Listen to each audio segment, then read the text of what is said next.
I have a problem with the nurses, kindly, Mr. Deputy President.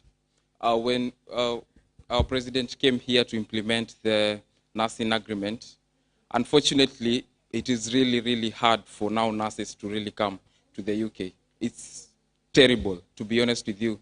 We are the only country in the amber list. If you could check on how the UK normally allow nurses to come here.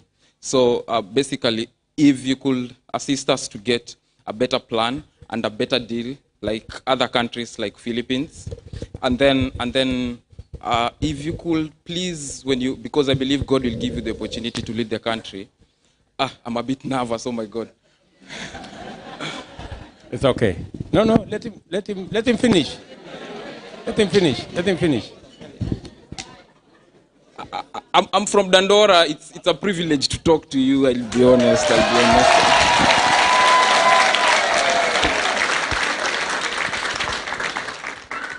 Yeah. It's a privilege to talk to you. And if you could assist us kindly, nurses, and for the opportunity and for the healthcare system that we give these guys over here. My own is my dad has hypertension back home, and I feel when I take good care of patients here, unfortunately, back home, I send money for him to get treated. I wish if we could have such a health system, back home, and also for the nurses. Thank you. There was that gentleman, the gentleman there. Mheshimiwa Rais. Yeah. Nina swali hapa. That's all right. That's all right. Yes. Your Excellency, the Deputy President, thank you very much for giving us the time. Mine is more looking at opportunities for veterans. There was a time we spoke to the Commonwealth Graves Society here, and they mentioned that there is a lot of people who fought in the World War and they have not been commemorated. So I wanted to ask whether there is a way that when you're doing the proposal, you can add that, because we are working together with our 254 chair in that consideration. So that could be something that could be added. Thank you. And we can work together. Thank you. Let me start with him. Just hold your horse. Yeah. You will be next. You will be next. Yeah, we'll give the fellow with disability, don't worry. Let me start with that gentleman. In our delegation, as you have heard, we are going to specifically have a charter with the diaspora. And we want that charter with the diaspora to be negotiated so that we have the priority issues. And amongst them, exactly what you're saying, David Ndii is going to be here. He is our economic guru. He is going to be here specifically to engage with you as we did with your colleagues in America on the priority areas. I recommend that because we are here for the next 2 days, that Dr. Masera, please facilitate so that the meeting with the people here through the chairman can be, because the people in the US documented, they gave us a written submission. If we can get the same from you, it will inform our priority list as we develop the charter with the diaspora. That's one. My good brother, the young man from Dandora, you have spoken to the heart of an issue that even had escaped my mind.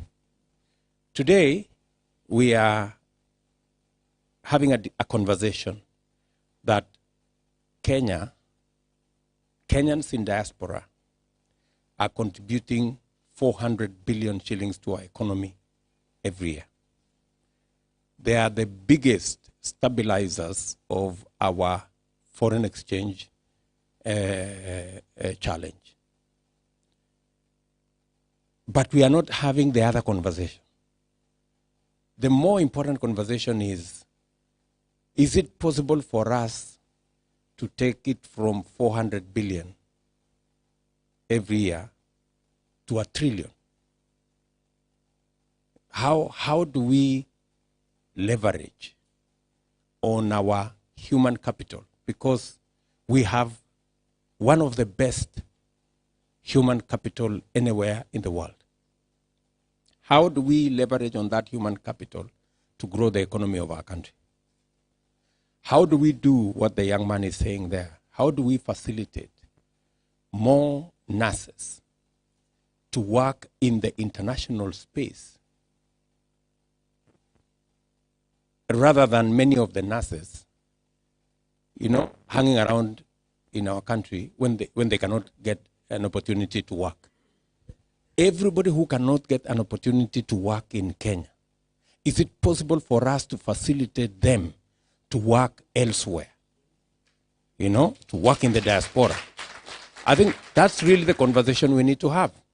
And we could easily take the earnings from the diaspora, like other countries have done, from 400 billion every year to 500, 1 trillion, and we can actually use it as an effective tool deliberately to sell our human capital. It is because you market what you have. We may not have gold, we may not have oil, but we have a human resource that we can use to make money.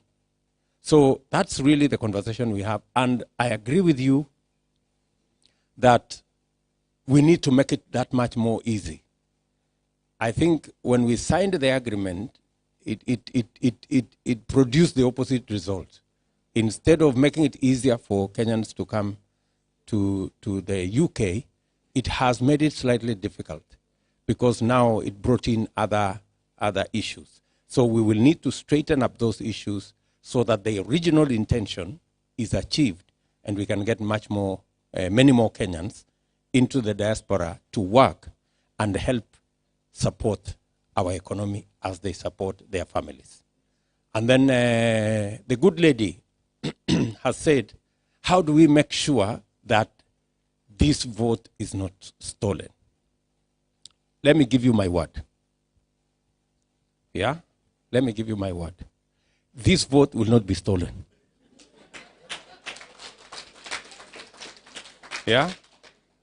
And if you look at me properly, I am not the type of a person that anybody can steal their vote from me. It's not possible. It's not possible. It's not possible. And I have often said this, just for you to understand.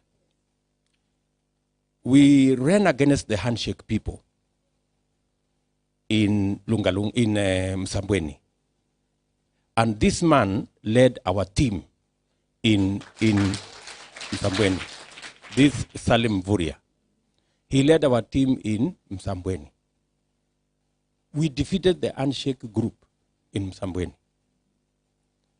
We ran against the handshake group in Juja. We defeated them in Juja. We ran against the handshake people in Kiambaa. And we defeated them in Kiambaa.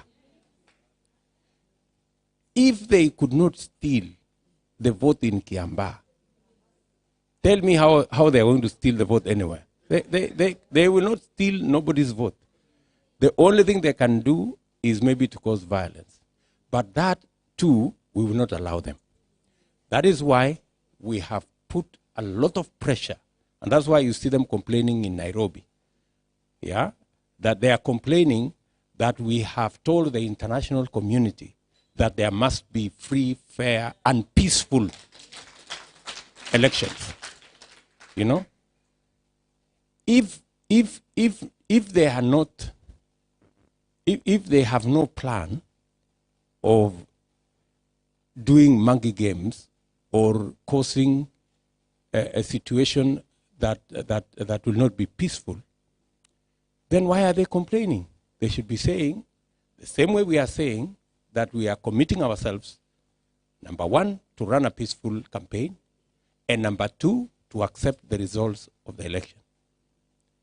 Why is it possible, or why is it not possible for the candidate on the other side to make a simple commitment that they will accept the outcome of the election, whether it goes either way. And you see, it becomes much more pronounced if you are dealing with a notorious candidate who has never accepted the outcome of any election.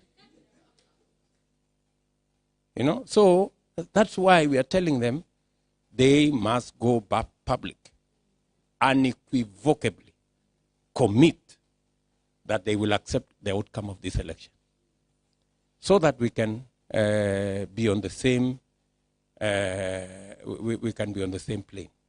So that's my commitment to you. Those people, they will not even try. We have to go. We have to go. Okay, let me, that gentleman. Yeah, just let's hold it. Yes, sir.